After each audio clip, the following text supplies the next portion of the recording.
Hey everybody, welcome to another off-the-shelf board game review. This week we're looking at Statecraft, and this is a prototype game, but Statecraft is a political game for 2 to 4 players. Average playtime is going to be about an hour. In Statecraft, players are maneuvering through a scenario-based game, and these are multiple scenarios, whether it's a scenario of democracy, happens to be a scenario trying to form a coup d'etat, or even just a simple scenario where you're making promises that you know you cannot keep, which is very much in the theme of politics, making promises you can't always keep.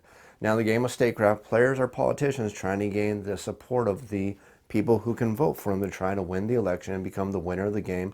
But again, it is a scenario-based game, so there are different circumstances that will allow you to win the game. And it's not always based on having all the supporters. Every single scenario, and there are multiple scenarios in the game, are going to tell you exactly what you need to do to win the game, making sure the game plays differently every single time you play. On every single player's turn, they're going to have a hand of cards what they're going to be using to try to get policies into effect to try to gain the support of these supporters. These are supporters, again, who have their own ideas and beliefs on what the politicians should be promising them, what they're going to be delivering if they want their votes their person. For example, you have different groups of people, such as retirees, you have the charity workers, you have the single parents, and all these different people have different things they want and something they expect from their politicians.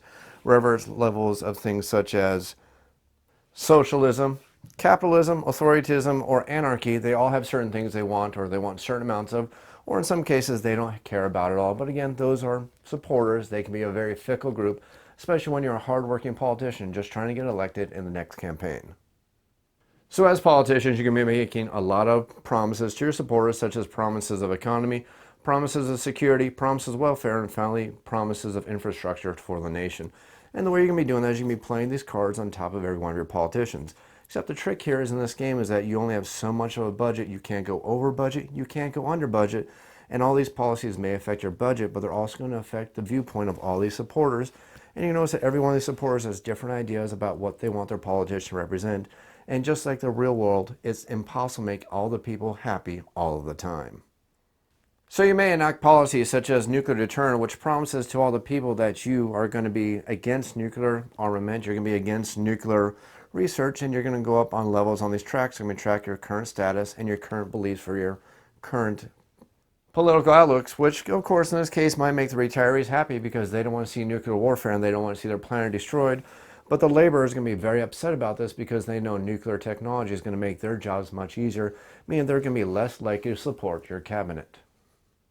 You also must be mindful of the fact that even though you're making all these promises to all these people, there's only so many promises you can make, and every single politician can only make so many promises to their people, and there's promises that you can't make because you're just not a politician as good at those things. You may have to hire other politicians, which is going to require you to discard cards because that's what it takes to bring on extra politicians, and every single politician you may potentially hire can also bring in more laws that allow them to take advantage of certain policies and beliefs that they also support.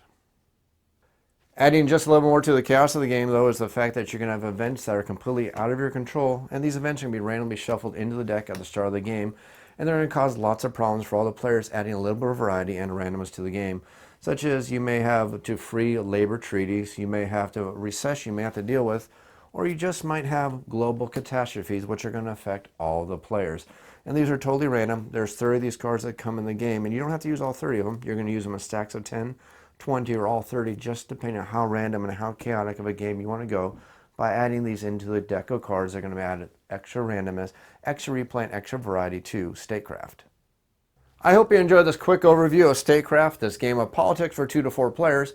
If you want to learn exactly how to play Statecraft, I have a full tutorial video you can check out. You can also check out some sample gameplay in a separate video where I'll show you an actual couple rounds of the game so you get an idea of exactly how Statecraft works. Finally, you can check out my full video review for Statecraft, which will be a separate video. If you have any comments or questions, make sure you leave them in the YouTube comments down below. You can also feel free to email me at offtheshelfboardgamereviews, that's otsbgr@gmail.com.